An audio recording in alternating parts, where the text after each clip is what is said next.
Welcome back to Unique Conversations with Krys Podcast. I'm your host, Krys, and today's conversation is about something that I actually created earlier this year.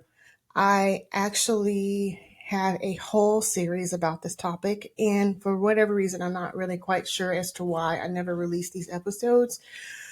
However, I feel like because this is the time of year where we're so focused on giving to others and spending time with others and sharing with others, whether it's mentally, emotionally, physically, financially, that oftentimes that we kind of, and I'm talking about myself in this, neglect ourselves in this process. And so because this is the holiday season, I felt like over this next week, I want to share my series that I created for my podcast for self-care.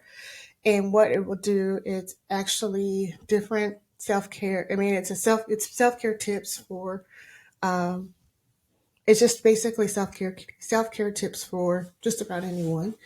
And it does not always have to cost you anything. It does not always have to look like a spa trip or a luxury vacation, although those things are nice.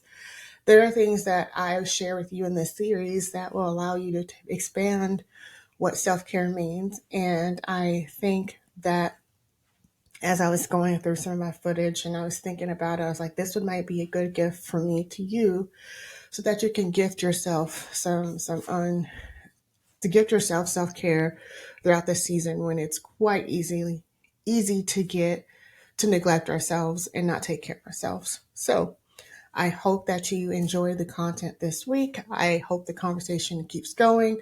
You can leave me a comment, reach out, and let me know what your thoughts are.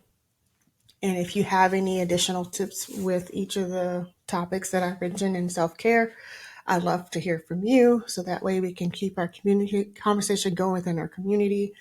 And I genuinely hope that this content helps you cultivate an environment where you are either healing, growing, or inspiring you to start a conversation that will ultimately be the catalyst for some change in your life or the life of others. So, as always, I've enjoyed my conversation with you here today. I hope that you enjoy this next podcast series on self-care, and I look forward to hearing from you. Until the next time, have a great one.